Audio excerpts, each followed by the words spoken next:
Results when, after all of us watched in horror the video footage of a cop shooting a man in the back 8 times.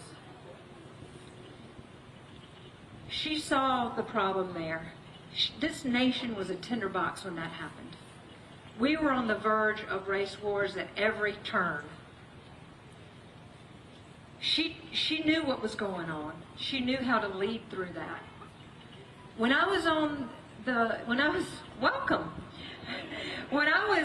in the courtroom waiting on a verdict in that trial, I was literally on the phone with Nikki Haley, her asking good questions about what the issues were, what they had been, what the expectations were, what kind of resources we needed, so that we were safe, so that all of you were safe, so that we didn't have some kind of crazy race thing going on.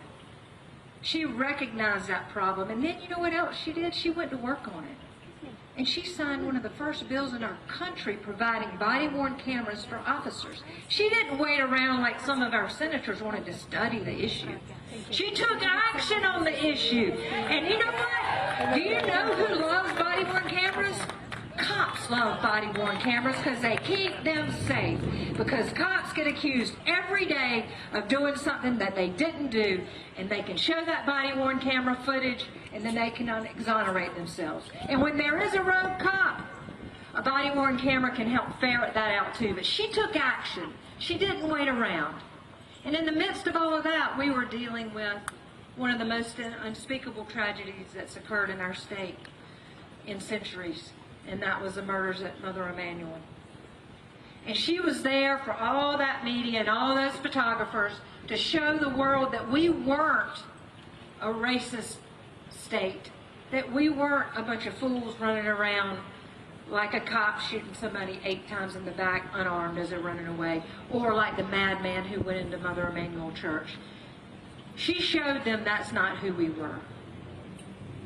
She stood before the media. She stood before the international community and represented us with honor, with dignity, and with respect.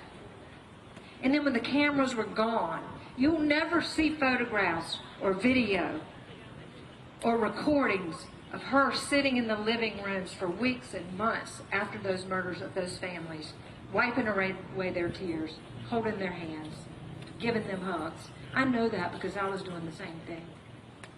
And when I went to work trying to convict that madman and fighting with the Obama-appointed U.S. attorney who did not want to seek the death penalty for that madman, Nikki Haley had my back, and she had your back. And then she went to work to do something that I realize people have some mixed feelings about, but it was the right thing for our state at the right time. And what's so important is she was able to take people who were emotionally wrought on 2 sides of an issue, work behind the scenes to get the right result and bring the flag down. And I understand the issues there, but it was the right thing for our state. You got to remember, my name, people, is Scarlet. I understand those issues. But the flag needed to come down. It needed to come down. It was the right moral thing for us then. And you know what else? It was good for our state economically, because we were losing business over that, and we were going to lose more business. And she worked behind the scenes to do that.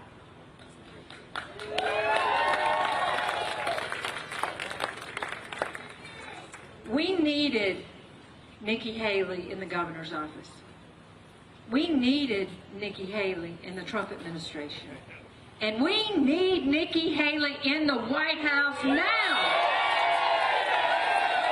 But there is only one way to do that, people. There is only one way to have a South Carolina girl in that White House, and that's for each of you to get out and vote on Saturday. Get them out. Bring your friends. Text your friends. Go for a walk. Go to vote. It's going to take you 3.5 minutes to save our country. Our men and women are fighting for us. Our men and women are away from their families right now so that we have the luxury of voting in a Republican primary. We have got to get out the vote to get this done. Because if you do that, just imagine Imagine a president who is intelligent. Imagine a president, just imagine a president who's unflappable and controlled. Imagine a president who can engage in civilized debate and will engage in civilized debate. Imagine a president who's competent to stand trial or competent to just be president. Imagine a president who won't destroy the world. Y'all are awesome. But I mean, if we can imagine a president like that, who's competent and ready to serve. And Nikki Haley is the one. Imagine a president who has the grace and the grit to stand toe-to-toe and eye-to-eye with world-class bullies and say, with all due respect, Mr. Bully, I got a country to save. She can do it. She can do it. But there's only one way she's going to do it, and it's going to take y'all getting out to vote and getting your friends out. Because if you do that, we will elect South Carolina's favorite daughter.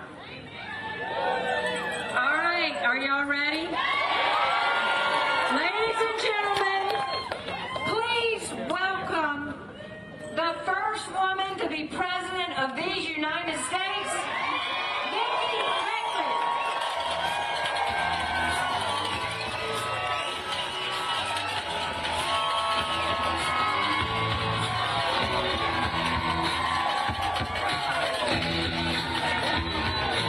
Thank you so much. It's great to be here in Moncks Corner. It's a great day in South Carolina.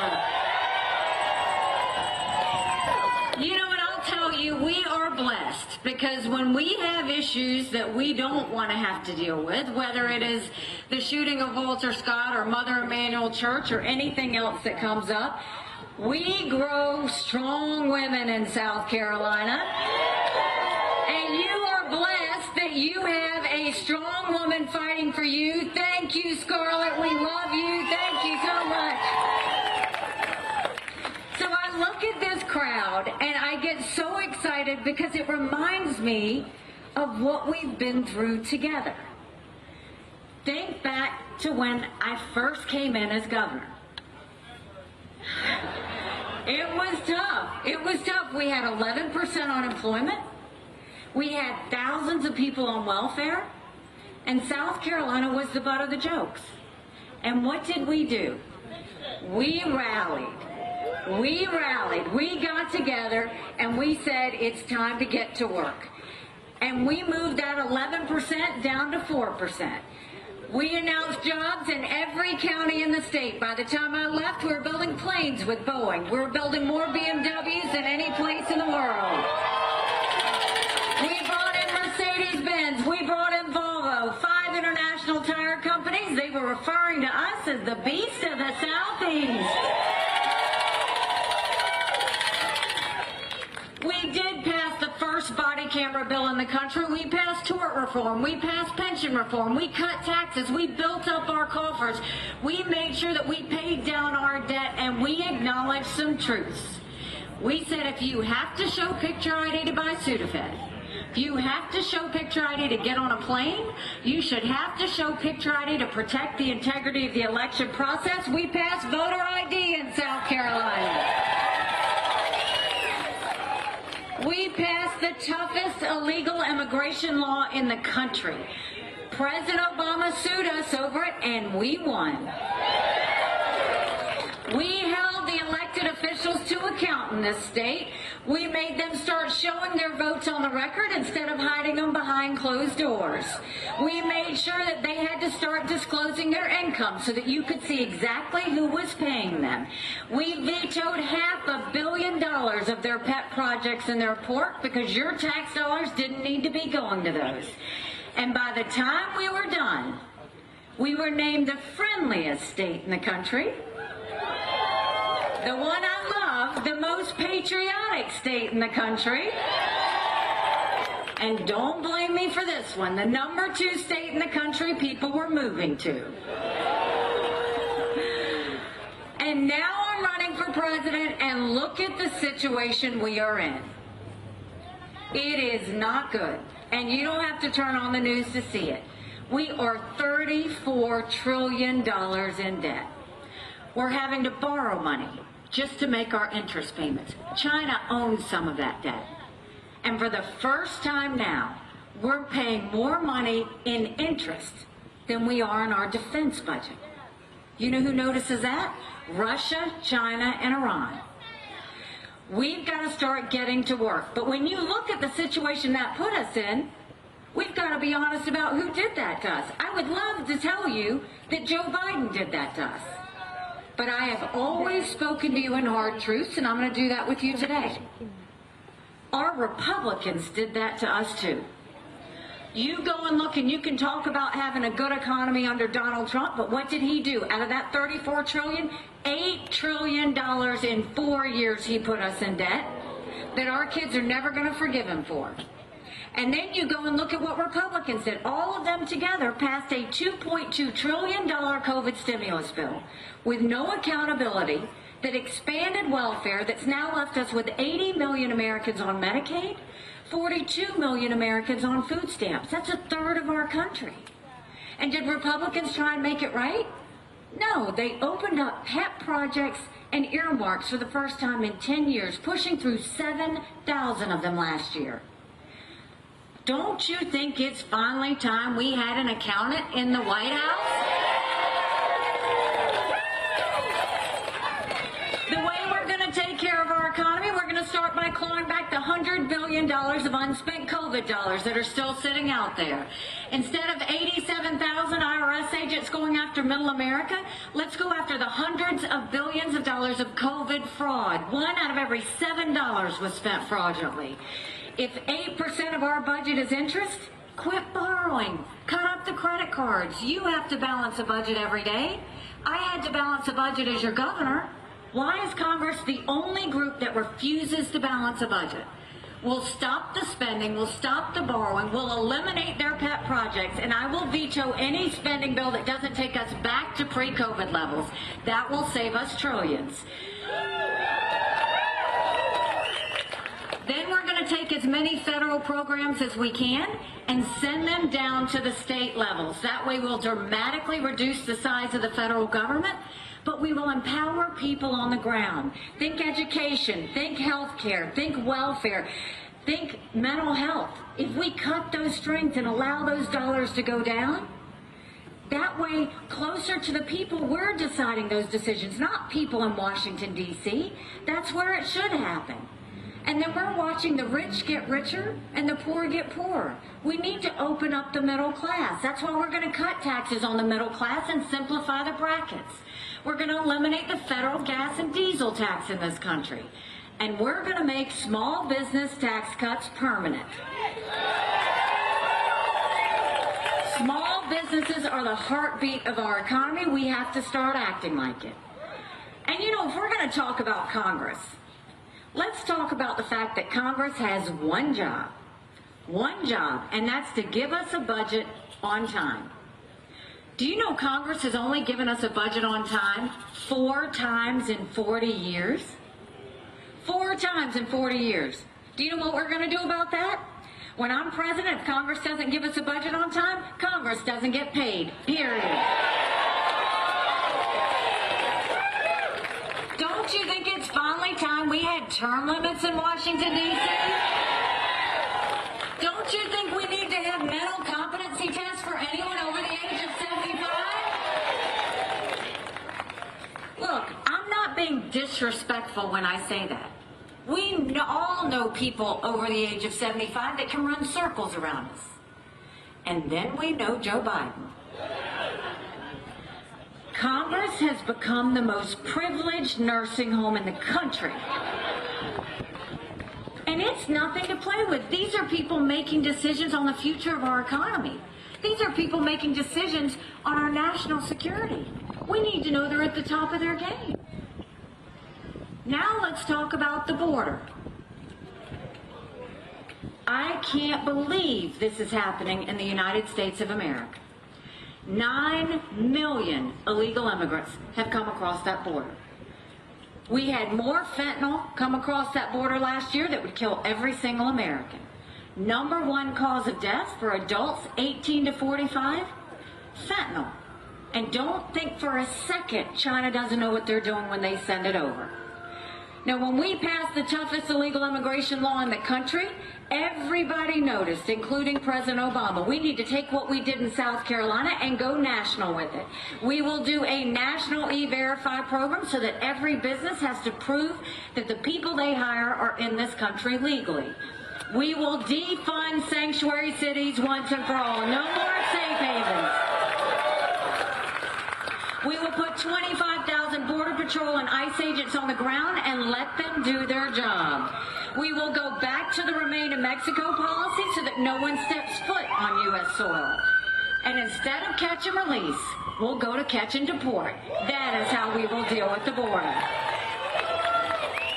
Now let's talk about what happened last week on the border.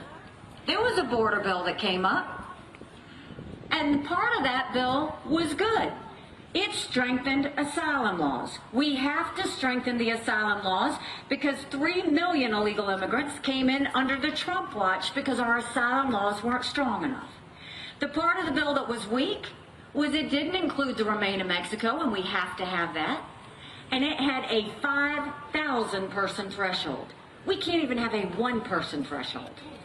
But the problem with all of that is Congress needed to get into a room, strengthen it, and not leave until they got the job done.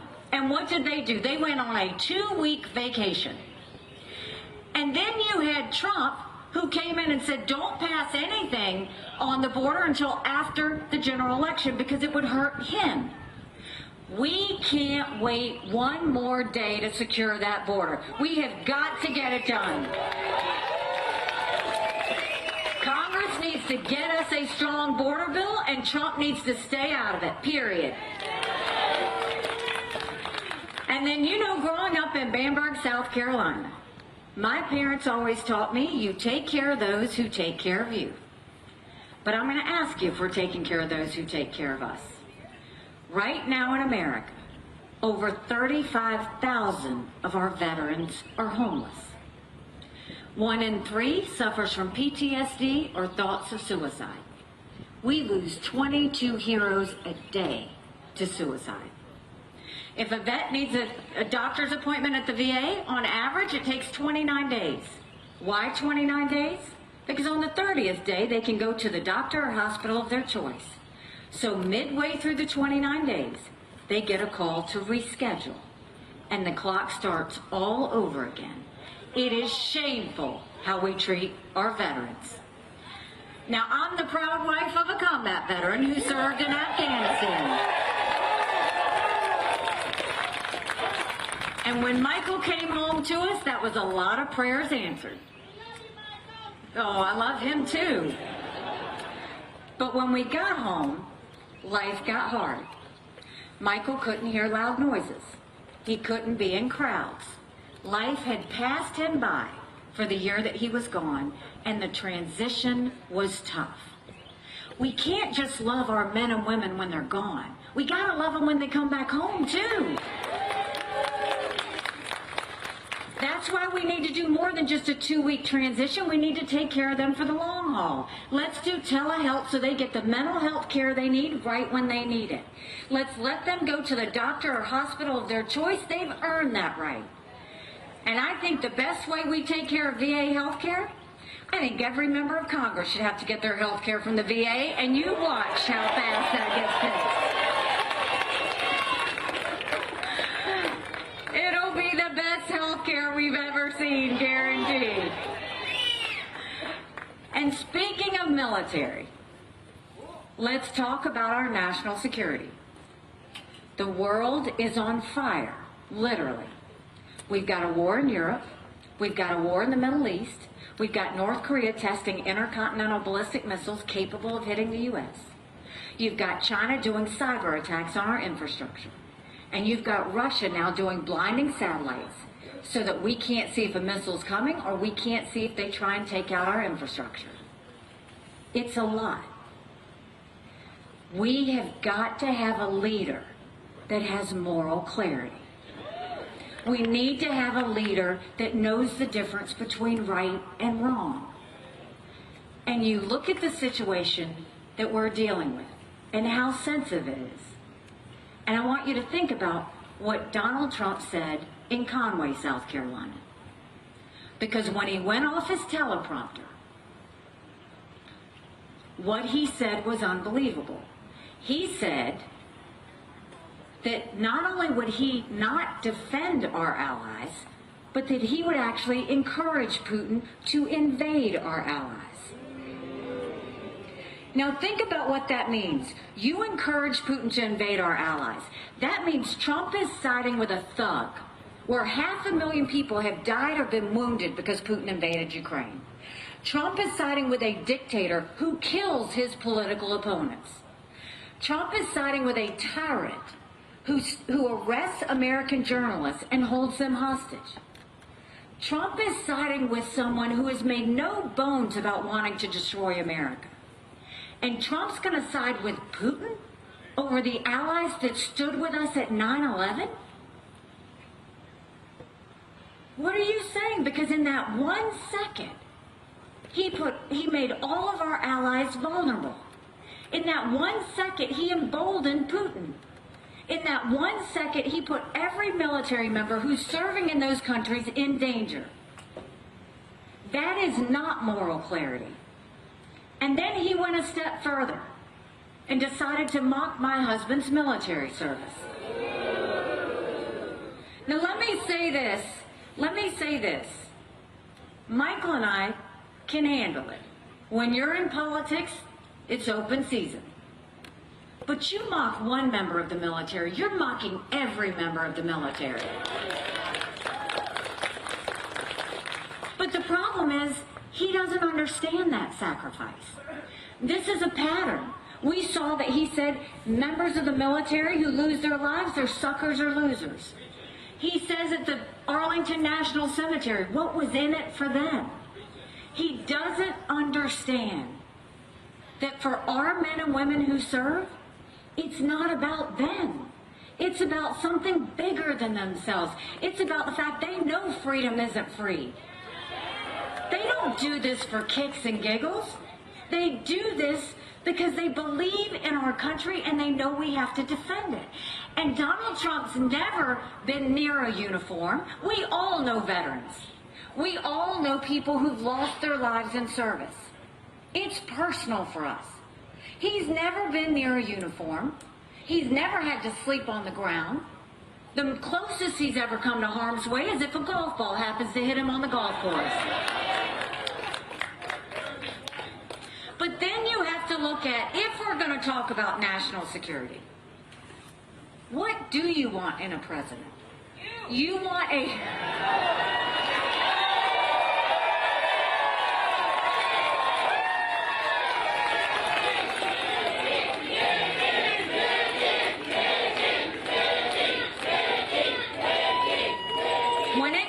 National security, you want a president who's going to prevent war.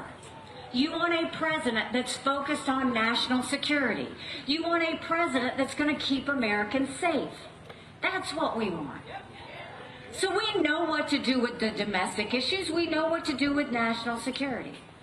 Now we got to decide what we're going to do on Election Day. And I want you to look at this year. I announced that I was running for president a year ago. There were 14 people in that race. I defeated a dozen of the fellas. I just got one more I got to catch up to. And you look at that and they said, oh, she's not going to make it to Iowa, and we made it to Iowa. Then we went to New Hampshire, and on the day of the election, New Hampshire, they said she's down 30 points, and we got 43% of the vote. And what happened the night of New Hampshire was quite something. Donald Trump became completely unhinged. He had a temper tantrum on stage. He went off about revenge and my dress. The next day, he goes and says anybody that supports her is barred permanently from MAGA. But the problem with that is, if you're running for president, your job is to bring people in, not push people away from your club. Then he goes the next day and tries to push the RNC to name him the presumptive nominee. Now, we don't anoint kings in America. We have elections. And South Carolinians deserve the right to be able to vote, as do the other states. Then there were a couple more judgments that came down against him, and he's been talking about how he's a victim.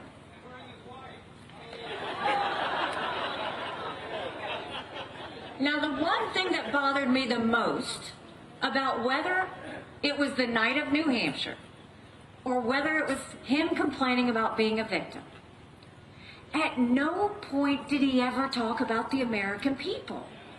At no point did he talk about us being $34 trillion in debt. At no point did he talk about the fact that only 31% of 8th graders in our country are proficient in reading. At no point did he talk about the completely open border. At no point did he talk about the lawlessness in our cities. And at no point did he talk about the wars around the world. All he did was talk about himself. And the problem is, this isn't about him. It's about the American people.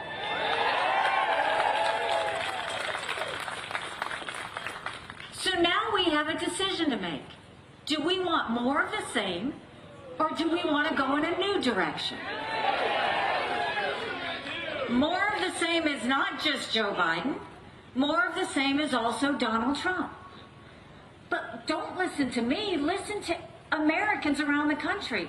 70% of Americans have said they don't want Donald Trump or Joe Biden. They are the two most disliked politicians in America. And the fact, thank you, do we really want to go and be a country in disarray and a world on fire and have two candidates in their 80s? When we need someone who can serve 8 years, day and night, get our country back on track, no vendettas, no drama, just real results for the American people.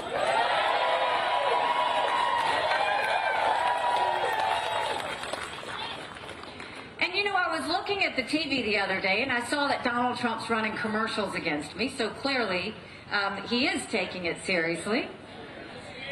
But the problem is, everything he said in the commercials was literally a lie. He said that I was for open borders. He said that I wanted to raise taxes. And then he sent out text messages saying that I want to cut Social Security. Every bit of that is a lie. But then I was thinking, you know, if he's going to lie about me, then I'm going to tell the truth about him. Because you deserve to know that we should be asking him, why is it that when he was president, he proposed a 25-cent per gallon gas tax increase? You should be able to ask him, why is it that he wants to put a 10% tax increase on every single American? He wants to put a tariff on all the goods coming in, from baby strollers to appliances. That will be over $2,800 more per year for all of us. Why doesn't he say that he's not going to do anything with Social Security, knowing that when he leaves, every one of us would get a 24% cut in our benefits? That is not what we need to have happen. These are things that we should be asking him. And I would ask him for you, but he won't debate me.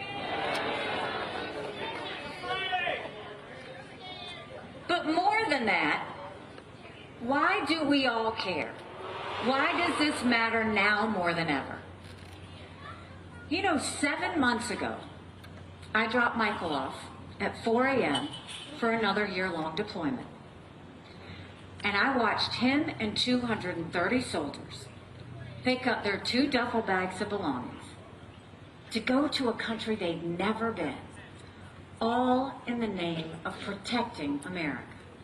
They're willing to sacrifice their lives and their families because they still believe in this amazing experiment that is America. So if they're willing to sacrifice for us there, shouldn't we be willing to fight for America here? Because we have a country to save. But in order to save her, it's going to take a lot of courage. Courage from everybody here. Courage for me to run. And courage for every one of you to know, don't complain about what happens in a general election if you don't vote in this primary. It matters. And then I know you are all here because you want to see a change in America. But what I want to remind you is, we can want all the things to get fixed that we want. But if we can't win a general election, we get nothing. And Donald Trump cannot win a general election. Look at every single poll. He's down by 5. He's down by 7. There was a Marquette poll that came out this week. He was margin of error, dead even with Joe Biden. In that same poll and all the other ones, in that Marquette poll, I defeat Joe Biden by 18 points.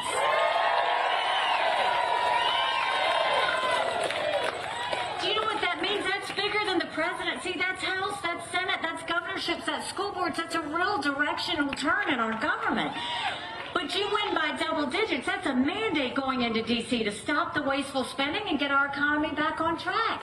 That's a mandate to get our kids reading again and go back to the basics in education. That's a mandate to secure our borders with no more excuses.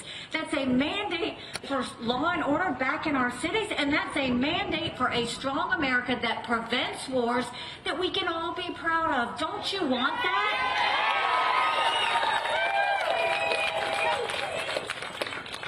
And so you look at that, and if you really want to know why this matters, it doesn't matter to me, and it doesn't even matter to you as much as it matters to our kids and your grandkids. That's who I worry about. Think about what they've been through. They've been through COVID. They see this debt, and they don't know how they're going to have to be responsible for it. They don't know how they're ever going to buy a home. They don't know if they're going to be able to get a job. They don't know how they're going to make ends meet. They're fearful of a war. And the country that they live in right now has hate and anger and division.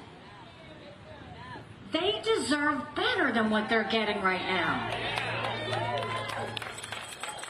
And I look at this, and Joe Biden calls anybody that doesn't support him, he calls them fascists. And Donald Trump calls anybody that doesn't support him vermin. What are we doing? That's not how we're supposed to be. That's not the way we're going to go forward. But even look, we need to be normal. Again, our kids want to know what normal feels like. It's not normal under Joe Biden that you've got millions of illegal immigrants coming across the border and no one's stopping them. It's not normal for us to spend more time in schools on gender pronoun than reading and math. It is not normal to have these wars around the world. And under Donald Trump, it's not normal to mock members of the military. It's not normal to pay campaign contributions towards your own personal court cases. It's not normal for you to side with a dictator over our allies. None of this is normal, and our kids deserve normal. You know, we talked about all of the successes that we had together. But I want to remind you about the challenges. Because when I was governor, we went through a lot. We had multiple hurricanes. We had a 1,000-year flood. We had a school shooting. We had the shooting of Walter Scott. And we had the shooting of 9 amazing souls in Mother Emanuel Church. Any one of those situations could have brought us to our knees. You look after the shooting at Mother Emanuel Church, it was on the heels of Ferguson. Same with Walter Scott. On the heels of Ferguson, if we turned on the nightly news, there were cities on fire all over our country. Why didn't we burn? We didn't have riots. We had vigils. We didn't have protests. We had prayer. The tone at the top matters.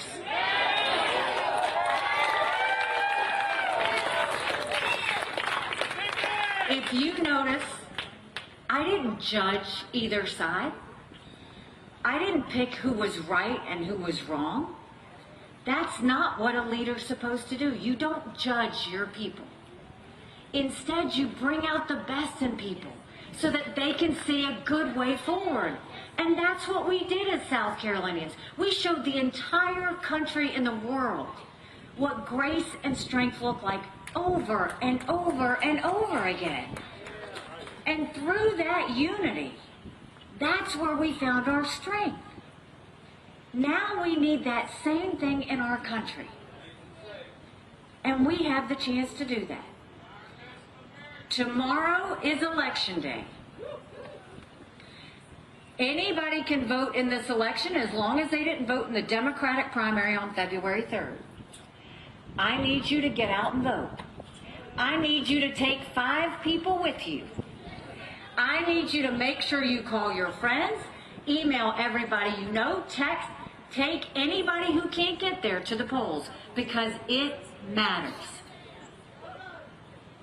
We all know, and you'd be shocked how many of your friends and family are just general election voters. I want you to send them a message for me.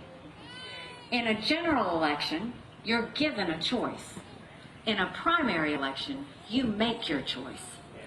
This is the time for us to make our choice.